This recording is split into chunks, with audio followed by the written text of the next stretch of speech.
I know most of you probably already know about comments in Google Classroom and how to assign comments to students when they turn in assignments. But I wanted to make sure that you knew that you can create a comment bank to use when you are putting comments into your students' assignments. You can put in comments that you frequently use, generic comments, and then you can use them for any of your classes, any of your students.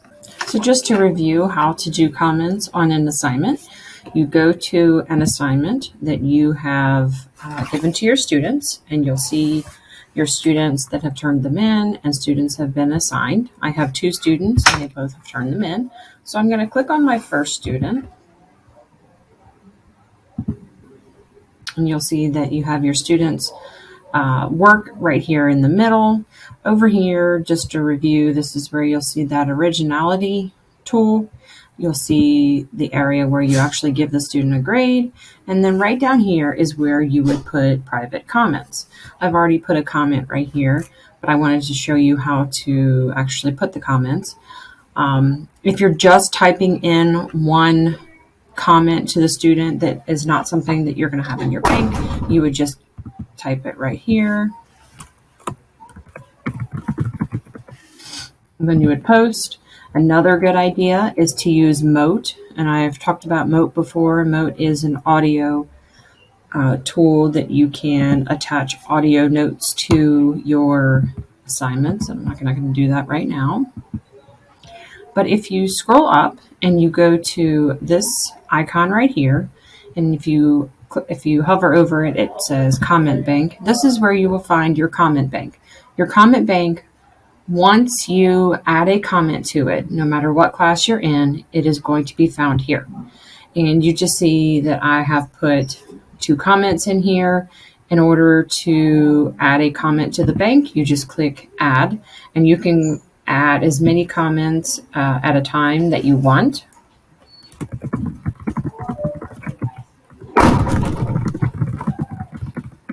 And then just press return. I'm going to do another one. Now, these are going to be very generic comments. You can, if you use these for your comments, you can add to them, but these are not going to be specific to any assignment, any student. So they're very generic. Once you're done adding your comments, you're going to press Add, and you'll notice that your comments are over here on the right-hand side. If I go to a comment and I click on the 3 dots, I have Copy to my clipboard. This is how we're going to use it. You can also edit your comment, so you can open it up and you can add to it. And then you can delete your comment. So in order to use a comment 2 different ways, either you click on the dots, Copy to clipboard, or you just hover over the bottom right corner. This copies it to your clipboard. Once you have it copied to your clipboard, I'm going to go back to that assignment, back to that student. I'm going to scroll down. Now I already have 2 comments, but I'm going to add one more. I'm just going to paste. I do Control C and Control V. Control C is to cut and Control V is to paste. So I'm going to do Control V. There's my comment. I can add to it if I want to, but if not, I'm just going to press the blue button, and now I have my comment for that student. I've already returned this assignment, but I just want to show you what it looks like on the student side.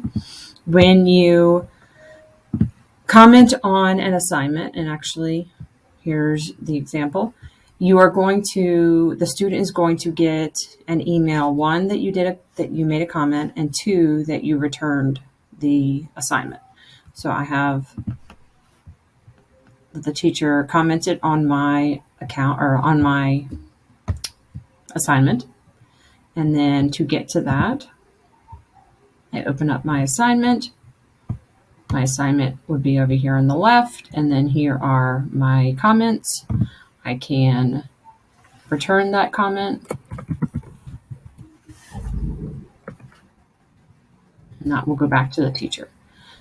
If it was an audio comment, it would be in the same area, but the student would obviously listen to it instead of read it.